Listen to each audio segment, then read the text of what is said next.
Olá!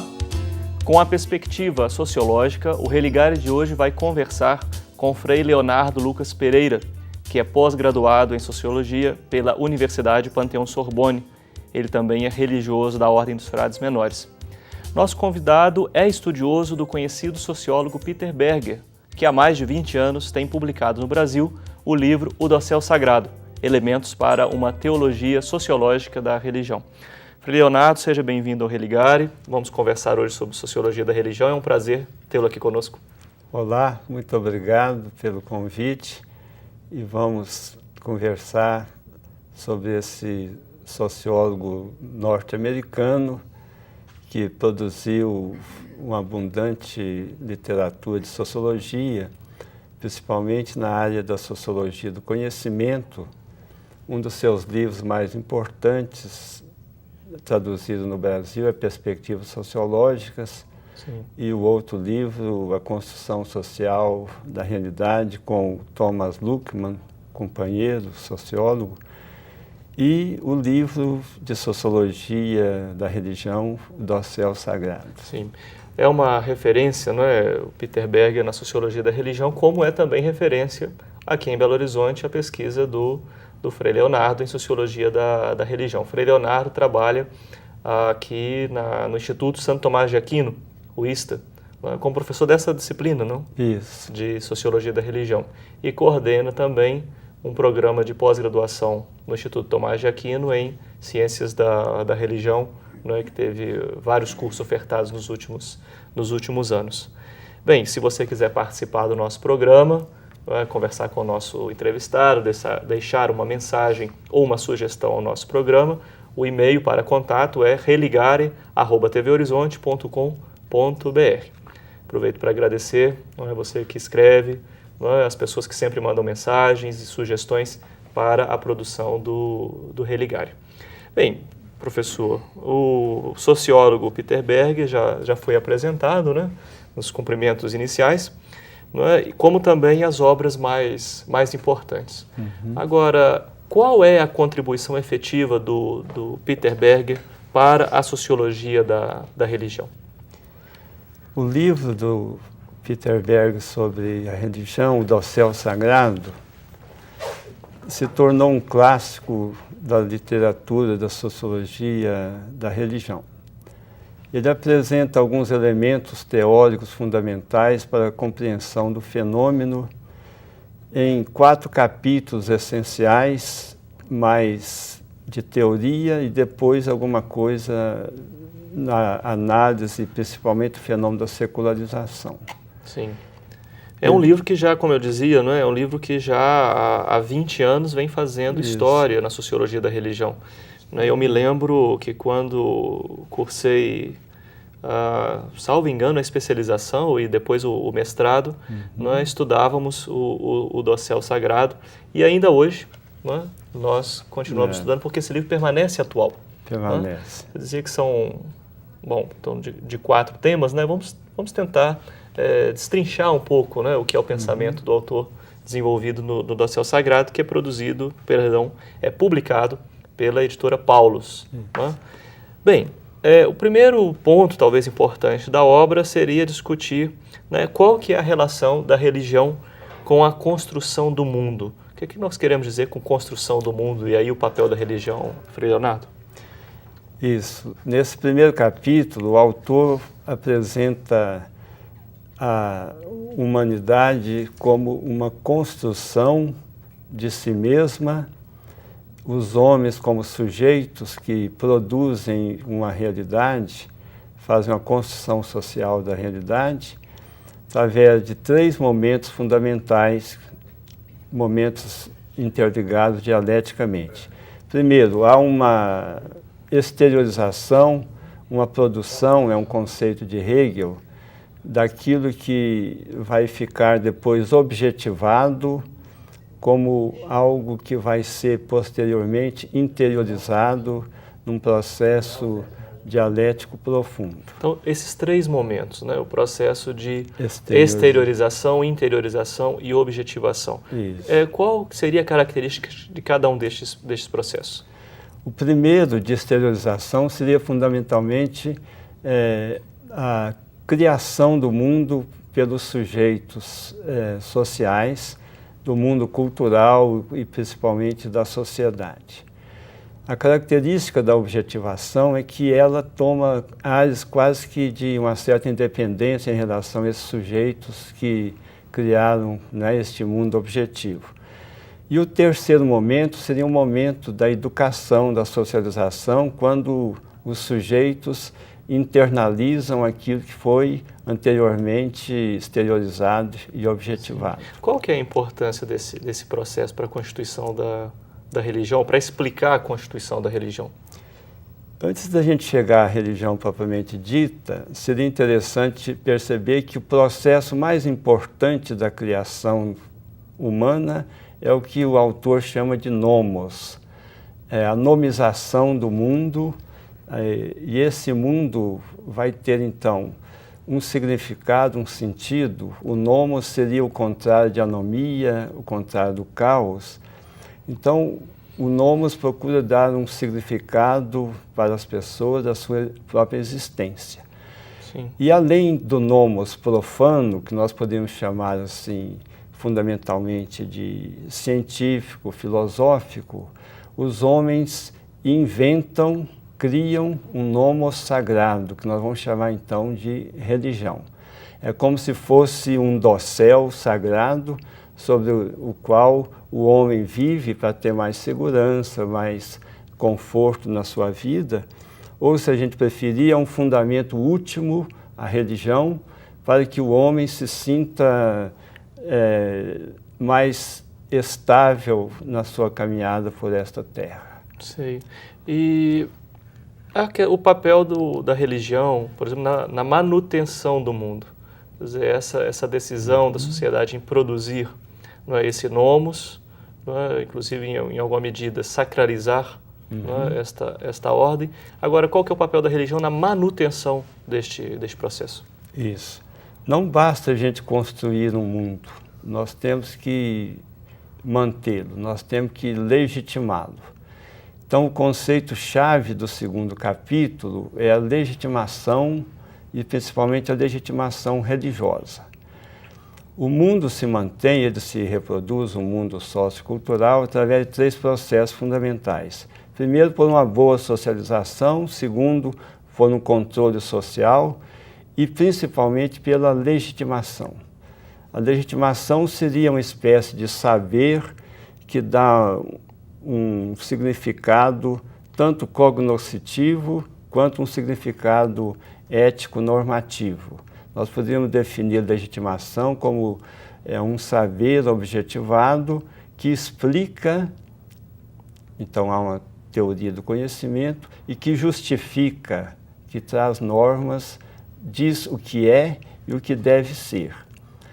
Para além, eu diria, das legitimações profanas, os homens inventaram uma legitimação especial, mais fundamental, mais importante ainda, que seria uma legitimação absoluta. Ou seja, qual foi dado mais valor? Dá mais valor para as pessoas que acreditam. Certamente uma legitimação religiosa, né, tem mais valor do que uma legitimação simplesmente científica ou filosófica. Por que isso, Frei Leonardo? Por que essa legitimação religiosa consegue, não é, dar uma palavra mais definitiva para o ser humano? É porque os homens descobrem que tudo que eles constroem leva a marca da sua fragilidade, da sua pequenez, da sua limitação, da sua impotência, da sua contingência, das suas carências fundamentais.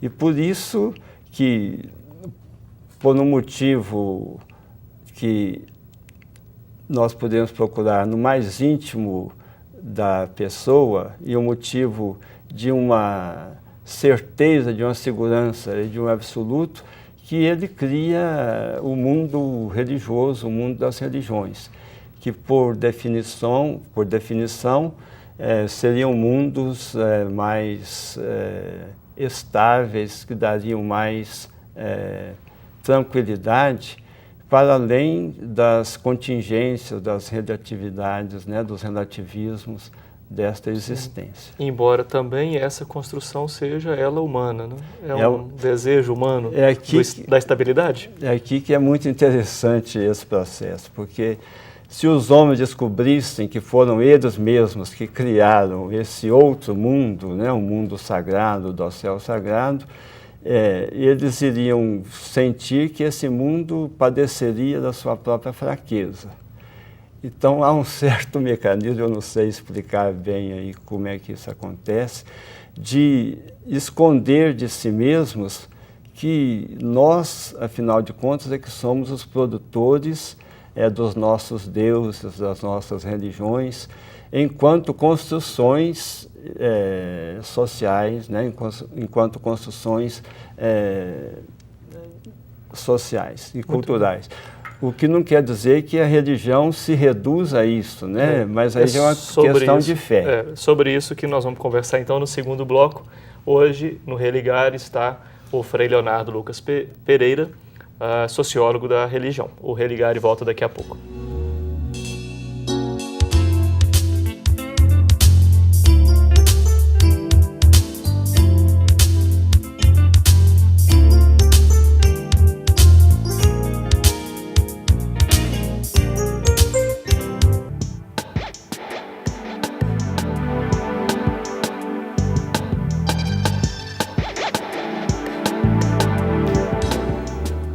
Voltamos com o Religare. Hoje nosso tema é Sociologia da Religião. E está conosco o Frei Leonardo Lucas Pereira, que é pós-graduado em Sociologia da Religião, professor no ISTA, Instituto Santo Tomás de Aquino, em Belo Horizonte. Professor, assim, a teoria sociológica, ela conduziria necessariamente ao ateísmo, na medida em que ela explica como é que a religião se constitui como um fenômeno da cultura, ou há algo na religião que antecede a essa construção, que pré-existe, né? Vamos falar de um elemento a priori, não sei, como é que é isso na sociologia da religião? A sociologia não se pronuncia a respeito da realidade última, por exemplo, se Deus existe ou não existe. A sociologia simplesmente analisa como é que surgem as religiões, como que elas se organizam em termos de mitologias, em termos de ritos, em termos de organização, como é que elas interferem, por exemplo, nas práticas éticas, morais. Sim. Mas ela não diz se Deus existe ou não existe. Aliás, não poderia, porque não compete a ela. Esse é um tema próprio da teologia? É próprio, eu diria assim, da fé, porque a própria teologia, ela vai partir desse pressuposto de que algumas pessoas acreditam que há algo, que existe uma realidade outra, e essa realidade, esse Deus se revela, se embora a teologia possa dizer para os teólogos, ou para a teologia, ou para os que têm fé, não é que isso pode ser uma construção social, né? Agora, e aqueles temas próprios da teodiceia, né? Que a religião sempre procura abordar, o problema do mal, o problema do sofrimento, o problema da morte. Qual que é a palavra da sociologia da religião para essa temática da teodiceia? A teodiceia foi apresentada principalmente pelo Max Weber, né? Tem um texto dele sobre várias teodiceias. Aliás, entre parênteses, né, o Peter Berg usa muito do Max Weber, né, do Durkheim, de Marx e de Schutz, né, que é um psicólogo social norte-americano, da fenomenologia, para embasar a sua reflexão. Mas nós temos o conceito de teodiceia apresentado pelo Peter Berg, que é o seguinte: não é, como diz um certo dicionário, justiça de Deus, é justificação de Deus.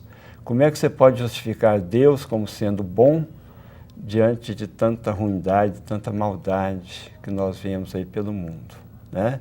E aí nós temos várias teodiceias. Nós poderíamos definir a teodiceia como sendo uma maneira de legitimar o mal, o sofrimento, a morte, de explicar, não é, e de justificar, em certo sentido, se você é feliz, se você é infeliz, a partir de discursos religiosos. Né? Teodiceias eu chamaria assim de discursos religiosos que procuram explicar os momentos anômicos da vida, momentos difíceis, né? Como você disse, do mal, do sofrimento, da morte. E aí nós temos uma variedade muito grande de teodiceias, né? Desde a teodiceia de transcendência simples, das religiões mais primitivas, por exemplo, de mostrar que você nasceu e você veio da Terra e você volta para ela e você, no holismo cósmico, supera a sua própria morte individual. Ou que, por exemplo, apresenta a teodiceia humanista, você veio de longe, de gerações passadas e você vai continuar nos seus filhos. Sim. Ou dos misticismos que nós temos, de uma tentativa de se unir, né, ao sagrado, a Deus, por exemplo, ao divino, superando, né, a sua própria morte corporal. Nós temos aí a teodiceia do karma samsara, né, da causa e do efeito das filosofias hinduístas, budistas. Nós temos teodiceias intermediárias do tipo do messianismo. Por enquanto esses males vão persistir, mas depois virá, né, um salvador que vai... Sim.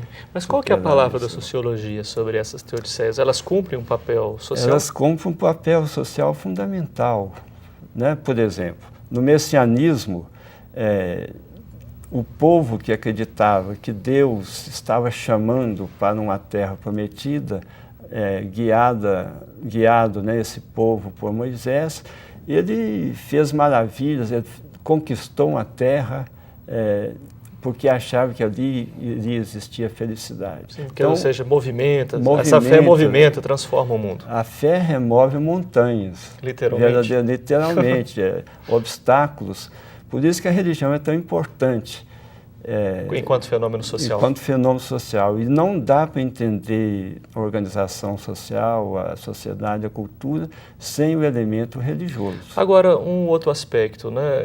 Ela pode movimentar o mundo, transformar, modificar, mas ela também pode alienar. Pode. Né? Qual que é o papel da alienação na religião? Esse tema da alienação é um tema muito caro aos sociólogos, não? Muito importante para Marx, por exemplo, assim como o Durkheim tem o conceito de anomia como um conceito-chave, né, o Marx vai apontar a alienação como um dos conceitos mais importantes. No caso, como é que a religião poderia alienar? É quando ela mistura o que é natural com o sobrenatural. Aquilo que é humano com aquilo que seria sobre-humano, o social como sobre-social. Por exemplo, se você diz que uma coisa natural é sobrenatural, você está alienado. Se você fala que uma coisa humana é uma coisa divina, você está laborando novamente na alienação religiosa. Se você considera, digamos assim, que o único papel que você tem é a única maneira que você tem de existir, você estaria também dentro, né, de uma alienação. Se você se identificar com aquilo que você é, sem ver as possibilidades de você ser diferentemente. E o Sartre tem um conceito muito interessante, que é o conceito de má-fé, e ele vai dizer que má-fé é você tomar alguma coisa como sendo necessária, quando ela, no fundo, é opcional.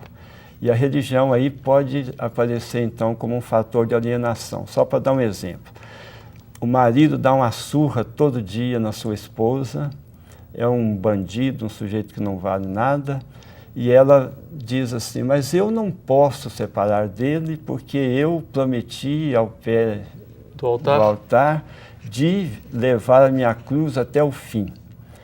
Ela está mentindo para ela mesma, por isso que ela está de má fé, porque ela sabe muito bem que se ela quiser, ela se separa deste homem. Atenção, não quer dizer que você, em nome de uma fé muito grande, de, digamos, uma adesão a uma proposta de Jesus, não possa livremente querer ficar com essa pessoa, com o intuito, quem sabe, até de ajudá-la a mudar de vida e se converter. Mas aí já é uma questão, eu diria assim, quase que de uma grandeza de fé e de um martírio que não tem nada a ver com a má fé que tira a liberdade. Entendo. Agora, se a religião pode ser um movimento de alienação, né, ela também pode ser de desalienação. Como é que as religiões convivem com essa duplicidade, né? Isso. A religião, ela pode nos desalienar na medida em que ela não nos deixa absolutizar nada aqui neste mundo. Absoluto só Deus, grande só Deus. Só adorar aquele que realmente merece ser adorado. Não se adora Nossa Senhora, não se adora instituições, só a Deus que se deve adorar. Eu tinha um professor que dizia o seguinte: nós temos uma tendência muito grande de adorar, então vamos adorar aquilo que merece ser adorado para que a gente não adore falsos ídolos. Nesse sentido, eu acho que a religião tem um papel muito importante para que a gente não fique prostrado diante de ninguém, nada. Que embora a sua elaboração seja, por exemplo, nessa última questão assim, mais religiosa, também exerce um papel social, não é? Frei Leonardo, felizmente nosso tempo se acabou. Não é? Nós teríamos muito mais ainda que conversar, mas vamos deixar para uma outra ocasião, até a oportunidade para a gente gravar uma nova entrevista aqui no Religare. Você também pode participar do programa, como disse, mandando uma mensagem sobre essa nossa entrevista de hoje, alguma dúvida, alguma sugestão ao nosso convidado. Encerrando o Religare de hoje, eu recordo que faltam apenas 30 dias para que as inscrições para o curso de especialização em Ciência da Religião se encerrem. O último prazo é 14 de fevereiro e você pode consultar sobre a proposta deste curso no site da PUC Minas, Instituto de Educação Continuada, que é o www.iec.pucminas.br. E o telefone de contato do Programa de Pós-Graduação em Ciência da Religião é o 31, Código de Belo Horizonte, 3319-4633. O Religare está terminando. Um abraço muito cordial e até a próxima semana com o novo Religare, Conhecimento e Religião.